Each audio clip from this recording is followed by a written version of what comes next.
Roar! Ew.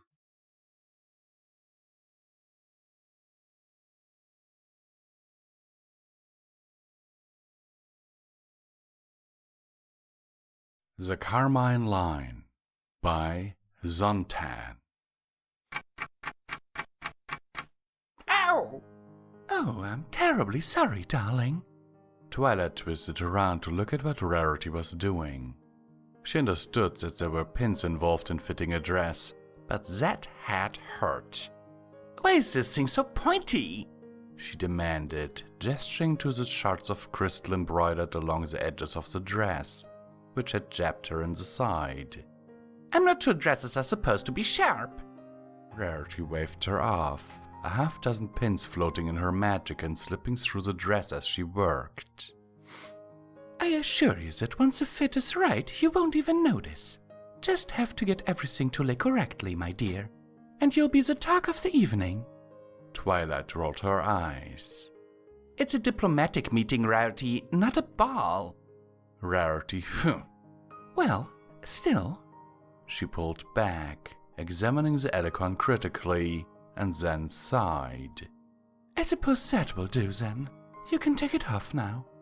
Twilight nodded and pulled the dress over her head. Or rather, she tried to.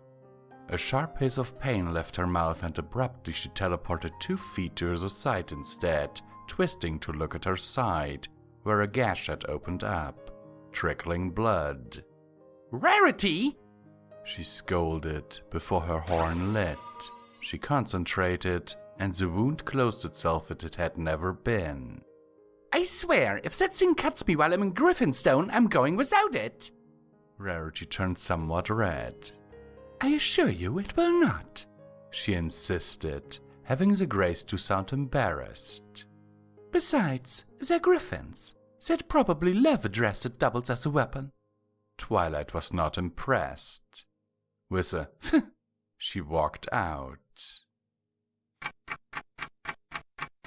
Some hours later, Rarity had finished her adjustments and was giving the dress a final inspection, just to make sure it was perfect. Some pony with a less critical eye probably would have passed it too, but Rarity was more thorough than that, and she gave the dress a disappointed frown when she found it. In the gap between 2 of the crystals, a line of dried blood. It was on the inside of the dress. You certainly wouldn't be able to see it without getting entirely too close to Twilight, but it was a blemish, a discoloration, an imperfection that she could not have. The dress wouldn't survive the kind of wash needed to get blood out. With a sigh, Rarity looked at the clock. If she stayed up all night, she should have time to make a replacement. And at least this dress had served to get all the measurements correct. She put it back on the rack and turned to her remaining crystal supplies. Time to get back to work. Rarity woke at noon the next day.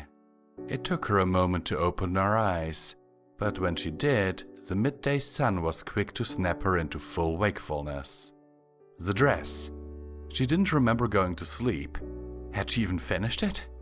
Dashing downstairs, she opened the door to her boutique and stopped. Under her work table, the replacement dress was a mess, torn in 2 pieces, with shards of gemstone flung halfway across the room. But she hardly had eyes for the ruined piece of work, because in the middle of the room was a dress of pure magnificence. It had the same lines as the dress she had been working on, yes, but it was grander, sleeker, more colorful. Somehow it seemed larger than it had been, even though she knew it would still fit Twilight perfectly. "Oh," she murmured, stepping up to it reverently. Her hoof reached out to it. "Ah!" She pulled back as a crackle of electricity shot out from the dress, making the room smell of magic. Not her magic, though. She would know that purple color anywhere. Hesitantly, she approached again, and this time the dress did not shock her. She turned the hem of the dress up, somehow knowing what she would find. The stain of blood was gone. At first, Rarity pretended the incident was a happy accident. Twilight was ecstatic about the improvements to the dress. It didn't stab her anymore, and by the time her trip to Griffinstone was over, she had forgotten about the fitting incident entirely. But Rarity couldn't forget. She'd tried to recreate the phenomenon with her own blood, but all she had managed to do was ruin a perfectly good design. Her blood wasn't enough. She couldn't remember if Twilight had ever bled in her presence before. Was it because she was such a skilled spellcaster? Or was it because of her ascension?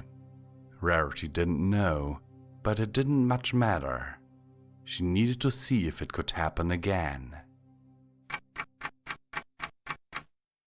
It was weeks before she got another chance. A monster from Tartarus got loose. Something to do with Cozy Glow and the new pen pal at school. Rarity was fuzzy on the details. But during the fight that had arisen, Rarity saw it cut Twilight. Not enough to seriously hamper her, but enough for a sample.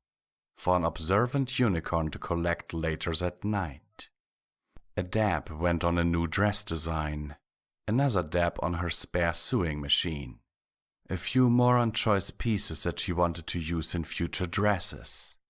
And then, despite being too excited to think sleep was possible, she retreated to her bed. She awoke surprised to realize she had fallen asleep at all. Approximately 2 seconds later, she was downstairs again. Oh, my, she breathed. It had worked. Everything had worked. The dress was resplendent. The sewing machine sleek and twice as powerful as before. Each individual piece of jewelry and fabric was gorgeous and beautiful and perfect. With a soft laugh, she realized she had opened up a gold mine. All she had to do was make one of her best friends bleed. There was a moment of doubt. Surely that wasn't worth it. But then her eyes fell on one of her sewing needles. It had been the one on the sewing machine when she had left it for the night. Carefully she picked it up in her magic, admiring its tiny, perfect point. She had to have more.